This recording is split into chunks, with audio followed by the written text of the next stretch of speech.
dari kelompok 6 yaitu Aurel Marcella Salsabila dan teman saya Intan Hasana Adriani dan Fetri Dilangsari.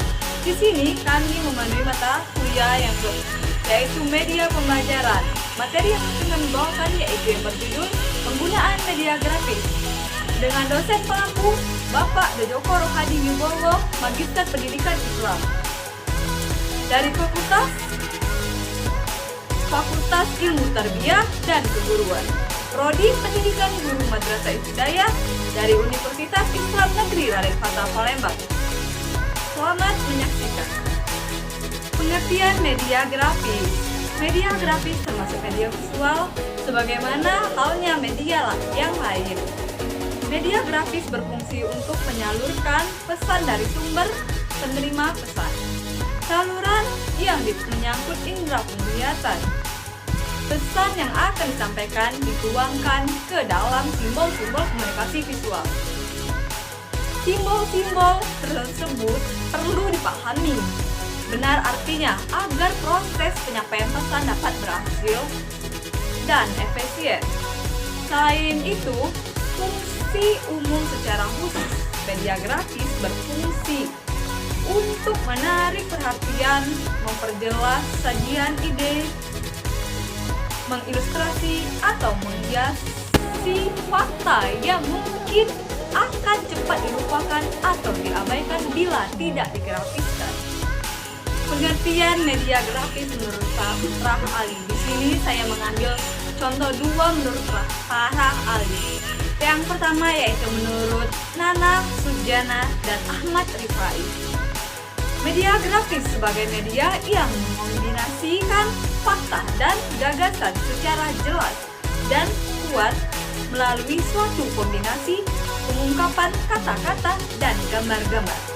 Yang kedua, Ahmad Rohani, yaitu yang menjelaskan media grafis merupakan media visual yang menyajikan fakta, ide, dan gagasan melalui kata-kata, kalimat, angka-angka, dan berbagai sumber-sumber atau gambar-gambar.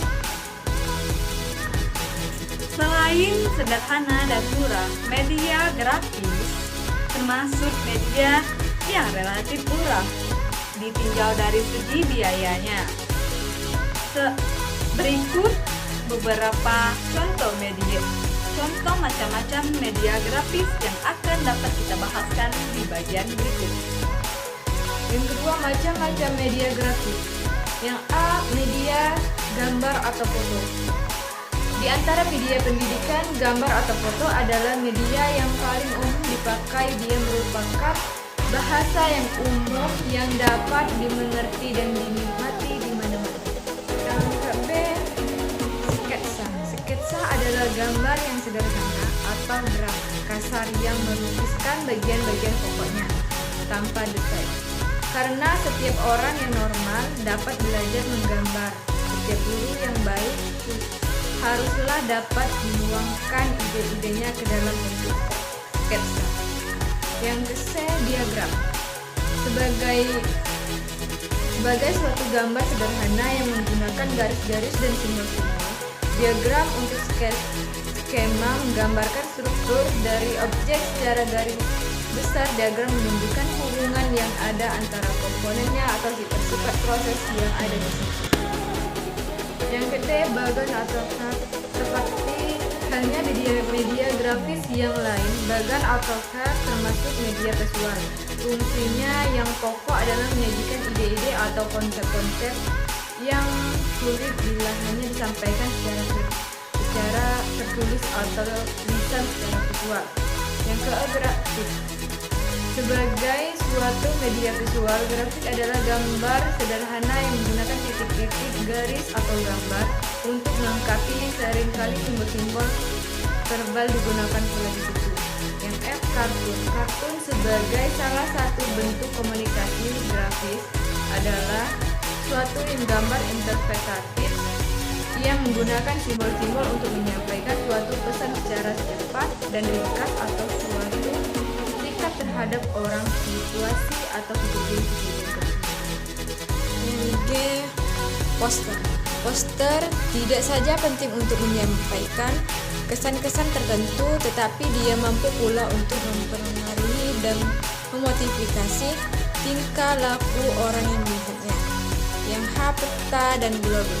Pada dasarnya peta dan globe berfungsi untuk menyajikan data-data lokasi. Yang I, papan flanel atau flanel board.